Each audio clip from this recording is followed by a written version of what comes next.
Hello everybody, good day to you. I've been away for a couple of days, folks, I know, and I do apologise for that. You see, I've just moved to this exciting new city full of temptations and delights. Friends from all around have been coming to visit me, and it's been a fairly raucous old time, if I'm being honest with you.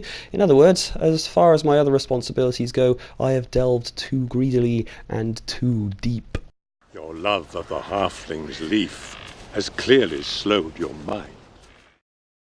But I am back today, and for the sesh of the day, I thought I'd do a little roundup on video game movies and why they always suck balls. Isn't it a shame that when we see news online and it says, oh, so-and-so game is getting a movie adaptation, whether you adore that franchise or not, you're reading that headline, I know you are, you're reading that headline, and you think to yourself, oh, it's probably going to be shit, and you're probably right. That is indeed a big shame, but in some cases, I'd like to think that video games just can't translate very well to the silver screen. It really does depend on the game itself. Apparently, you may or may not have heard, apparently there's rumblings of a God of War movie on the way. Everyone's looking at Dave Bautista to play Kratos. Now, I love God of War, and I quite like Dave Bautista as well, and just imagining him all Kratosed up and beating his chest going, "Rah!" It's a good fit. But it's important not to get caught up in that one awesome image in our brain that eventually just gets wrapped up in 2 or so hours of just movie making shite. And this little nugget of a problem, I think, is what's led to a lot of the crappy game movies that we have now. In fact, we gamers have seen it enough to the extent that people who actually go and watch these movies, I don't think they're really gamers. Hitman, Prince of Persia, Tomb Raider, God, that was awful. Resident Evil 3 onwards, maybe 2 onwards if you're feeling really harsh, and most of the hardcore fan base probably didn't even bother going to the movies because they knew, like me, and just as much as the next gamer, that they would be buying a ticket, a one-way ticket to disappointment. So that just leaves some non-gamers in a weird backwards kind of way. As a result, these movies end up having no solid audience to invest in, so they bomb time and time again. And it says a lot that the Warcraft movie is the best we've had in years, despite how it strayed a long way from established lore, and really it wasn't that good, really, was it? Again, it's a shame that perhaps even Warcraft fans were resigned to going, man, I didn't like that, but it was better than all the other shite that's been coming out. Why should they, or the fans of previous franchises that I have mentioned, have to settle for less? I think I speak for all of us when I say that sucks balls. Okay, so what are the latest franchises that are on the chopping block here? Well, I'll tell you something. Really weird choices. Just movies that I, hand on heart, can say that nobody really wants.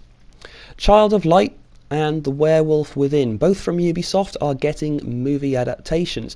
On the one hand, Child of Light, if done properly, could be a charismatic, animated epic with the right director at the helm, but I'm already one of those people from earlier thinking, it's probably going to be shit.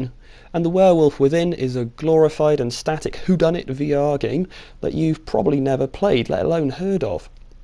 So again, nobody en masse is crying out for these things, and when they realise that they're out and about, reviewers are going to be asking the same question they've always asked. Who is this film really for? For a movie to be an homage to a video game and for it to immediately have an identity crisis before it's come out is pretty much a bust from the get-go, isn't it? And as I'm saying all of this is basically history repeating itself. If I'm being honest, I think the number one movie, video game movie even, that I'm concerned about is the Monster Hunter movie. Again, it's not going to translate well to the silver screen. We already know it's live action. I think it would have been better off as an animated movie. But as a live action film, you've got 2 choices. You can go with true to form content with your actors wielding shed-sized weapons, looking a little bit silly on the screen. Let's be honest, they will look a little bit silly there. Or, to not be silly, you can have this serious deviation from source material to desilify what's on the screen, making words up again. I've seen a picture of a man with a gun in Monster Hunter. A gun! You know what, I'm not even going to explain why that's a problem. Most of you already know. A few months back, though, we did have a little ray of hope in this gaming movie making conundrum. It's easy to accuse directors of looking at a game box in a store and going, "Oh yeah, I think I'll have a go at that." It's all too easy, I know. But a chap called Alan Ungar made an Uncharted fan film. Now, usually we hear fan film and we expect high levels of cringe. We roll our eyes. But this Uncharted short starring Nathan Fillion as Drake was better than all the game movies so far rolled into one. I'm not even exaggerating. I know that's a bold claim. If you haven't seen it, I'll put a link in the description below. And I also wrote a little article on Keen Gamer about how this 15-minute super awesome production came to be. It's a cool little story, so I do recommend you click that link in the description below there, check out how it came to be. But Ungar first played Uncharted 10 years ago in his dorm room at uni, and he went on to create movies, and he decided it was time to get Fillion involved and get an Uncharted movie on the go, since Sony has been flip-flopping on the project for many years now.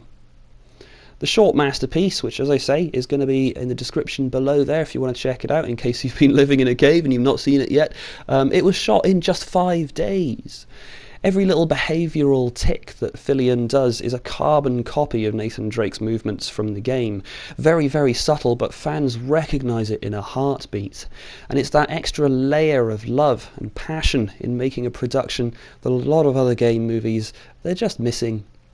Ungar is an actual gamer. He's not some studio looking for a well-timed cash-in, and the problem with cash-ins is that by their very nature they don't need to be good. The name alone of the franchise is enough to bring in that dollar bill, y'all, which we know all too well is basically all they care about. So the studio is, as Ungar would put it, lacking heart.